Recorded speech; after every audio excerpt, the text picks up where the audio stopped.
TDP senior నాయకుడు మాజీ మంత్రి దేవినేని ఉమామహేశ్వరరావు పేరు చెప్తే ఉమ్మడి కృష్ణా జిల్లాలో ఏకంగా 3 దశాబ్దాల పాటు ఆయన రాజకీయమే గుర్తుకు వస్తుంది. గత 6 ఎన్నికల్లో అంటే 1999తో మొదలుపెట్టి నేటి 2024 ఎన్నికల వరకు ఉమా పోటీ చేయని ఎన్నికలు 2024 ఎన్నికలు మాత్రమే. అంతకుముందు వరుసగా 5 సార్లు పోటీ చేసి 4 సార్లు ఓటమి లేకుండా గెలిచిన చరిత్ర ఉమాది. ఉమ్మడి కృష్ణా జిల్లాలో నందిగామైన మైలవరమైన గెలుపు ఉమాదే. అలాంటి ఉమాకు 2019 ఎన్నికల్లో ఫస్ట్ టైం ఎదురుదెబ్బ. ఓటమి మాత్రమే కాదు, తన చిరకాల రాజకీయ ప్రత్యర్థి వసంత కృష్ణ ప్రసాద్ చేతిలో ఓడిపోవడమే ఓ బాధ. అయితే మొన్న ఎన్నికల్లో వసంత టీడీపీలోకి వస్తే తన సీటు వదులుకోవడం ఆయనకు పెద్ద బాధ. మరి ఉమా రాజకీయం ఇక ముగిసినట్టేనా? అసలు ఆయనకు ఫ్యూచర్ ఉందా లేదా అన్నది భారతీ టీవీ స్టోరీలో చూద్దాం.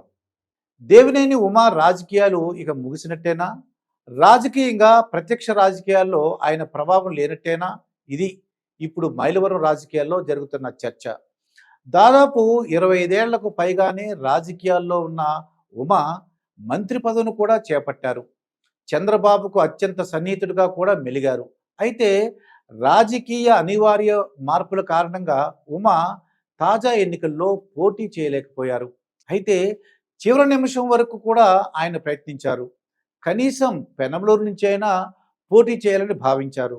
కానీ అది కూడా కుదరలేదు. దీంతో మౌనంగా ఉండిపోయారు. ఇక ఇప్పుడు నామినేటెడ్ పదవి, అది కూడా కీలకమైన పోస్ట్ కోసం ప్రయత్నాలు చేస్తున్నారు. ఈ ప్రయత్నాలు కూడా ఫలించేలా కనిపించడం లేదని తెలుస్తోంది.